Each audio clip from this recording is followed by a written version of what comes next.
Então, vamos ver a primeira situação de associação de resistores, chamada de associação em série. Tá? Como que eu desenho isso?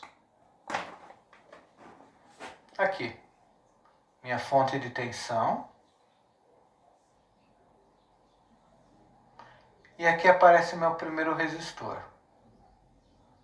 Aqui eu tenho outro. Aqui eu tenho outro. Aqui eu tenho outro. Quantos eu quiser. Ou quantos eu necessitar. Batizo. Primeiro resistor é o R1. Tem resistência R1. Segundo resistor tem resistência R2. Terceiro resistor tem resistência R3.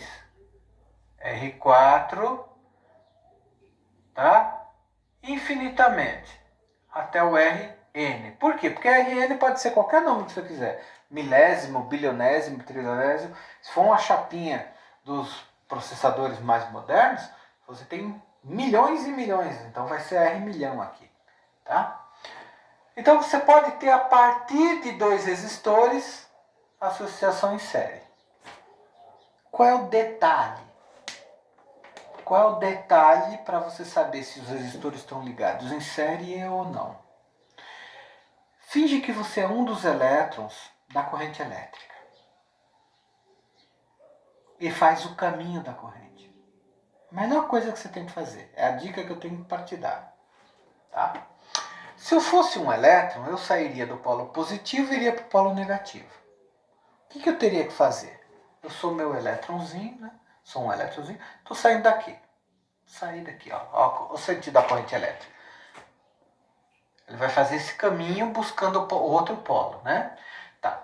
Bom, então o que está acontecendo aqui? Deixa eu apagar aqui, fica mais bonitinho.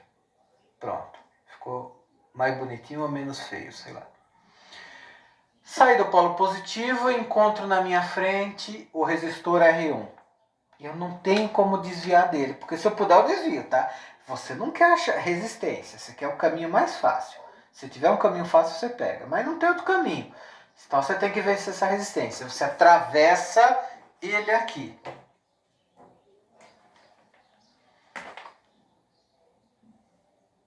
É obrigado a atravessar. Aí você prossegue e acha outra resistência no seu caminho. Cara, você não tem por onde escapar. A mesma corrente que passou no R1 vai passar no R2. É a mesma corrente. Os mesmos elétrons, não tem por onde se desviar. Isso garante que o R1 está em série com o R2. É a mesma corrente passando. E a mesma coisa vai acontecer aqui com o R3. Vai acontecer com o R4 até o Rn. Tá? Ou seja, não tem outro jeito. Essa corrente, para chegar aqui, vai ter que vencer todos esses resistores aqui. Todos eles vão ser atravessados pela mesma corrente. Não tem como eles se desviarem. Isso garante que eu estou com esses resistores montados em série. Tá? Essa é a característica. Eu posso desenhar aqui do lado, posso desenhar aqui, mas está tudo em série aqui. Tá? E eu tenho que conseguir representar a resistência total que eu, enquanto corrente, vou perceber durante o meu trajeto ao longo do circuito. Tá? Como que eu calculo essa resistência equivalente que vai representar o comportamento coletivo de todos os resistores aqui? Tá? Eu vou ter que dar um jeito de calcular um valor de resistência, tá? Que represente a coletividade dos resistores que tiver aí. O que eu faço? Fácil, fácil, fácil. Na associação em série, eu somo o valor de todo mundo. Tá? A fórmula é a fórmula do somatório, que vocês já devem ter visto, né, várias vezes em matemática. Né? Então, resistência equivalente. Eu simbolizo por R, índice é Q. É igual a somatória. Tá?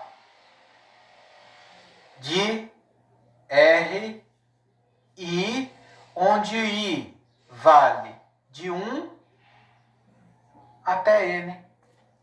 Pronto, o cara vai se enforcar num pé de couve. Não entendeu essa formulação matemática aqui. Calma, antes de você cometer o suicídio num pé de couve ou de cebolinha, tá? Ouça o que eu vou lhe dizer. Fácil, fácil, fácil. Isso quer dizer simplesmente que eu somo os valores, gente. Só isso. Então, olha aqui. Uma linguagem um pouco mais simples para aluninhos que não prestam atenção no professor. É o R1 mais o R2 mais quem tiver no caminho até acabar o número de resistências. Se eu tiver 2 resistências, somo as 2. Se eu tiver 3, somo as 3. Se eu tiver 4, somo as 4. Simples assim. Exemplo? Sem problemas. Vamos fazer um exemplo aqui. Ó, vou fazer em vermelho, tá? Para ver que é exemplo. Vou desenhar esse circuito aqui, ó.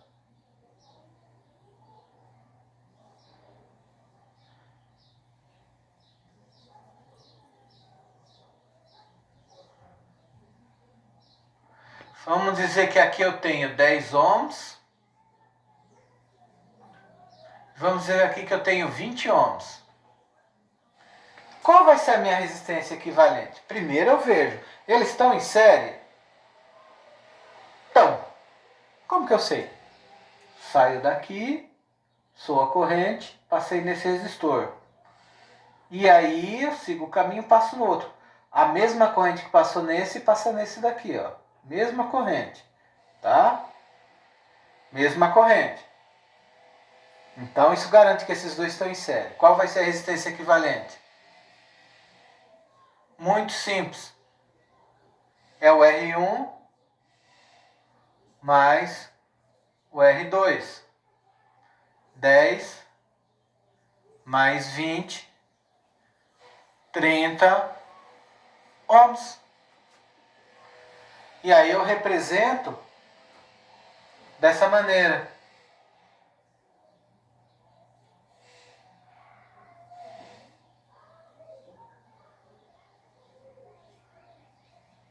Coloco aqui, ó, o valor que eu calculei.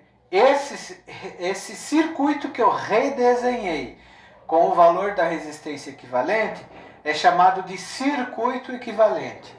E eu simbolizo por CKT EQ.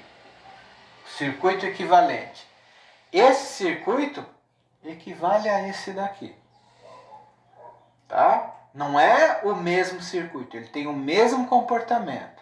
Tá? E eu preciso disso por quê? Porque quando eu começo a ver numa rede, por exemplo, numa casa, tá?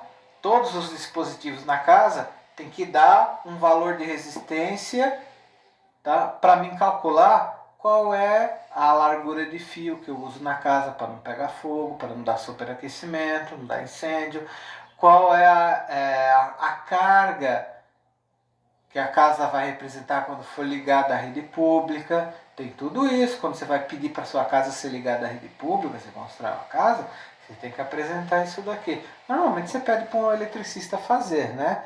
Mas dá para você próprio fazer. Eu fiz da minha casa, tá? Fiz o cálculo direitinho da minha. Dá para você fazer. Quando você vai fazer a ligação de um chuveiro, eu tenho um chuveiro fraquinho, eu quero um chuveiro mais quente que eu quero tomar aquela ducha assim como se fosse uma sauna. A fiação aguenta? Eu preciso pensar nisso daqui, nesses termos, para depois fazer os cálculos. Nós vamos ver isso daí em exercícios exemplos futuramente, tá?